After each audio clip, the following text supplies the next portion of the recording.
coverage you can count on.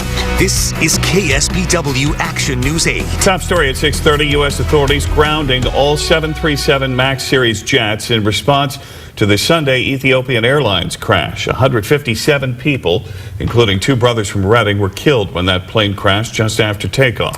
The FAA following Canada and some 40 other countries barring the jets from their airspace.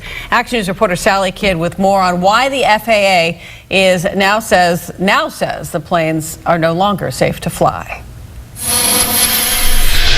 Dan and Aaron, the FAA says it made this decision as the result of new evidence collected at the crash site and analyzed just today.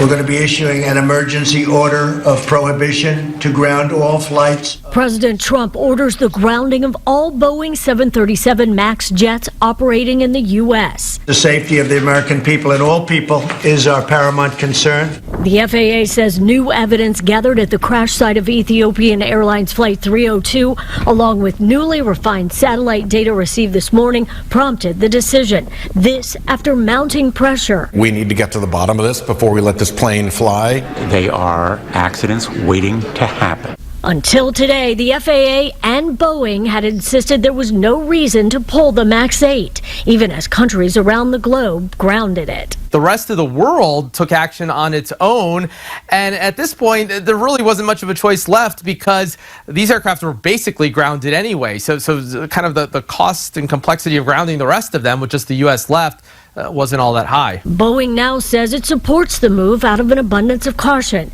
The FAA says the new evidence shows similarities between the crash of Flight 302 and a Lion Air crash in October. That is very unusual for there to be two crashes of the same model aircraft within 5 months, especially when the aircraft has only been in commercial service for 2 years. The FAA says the similarities between those two crashes warrant further investigation into a possible shared cause, something that needs to be better understood and addressed. In Washington, Sally Kidd, KSBW Action News 8.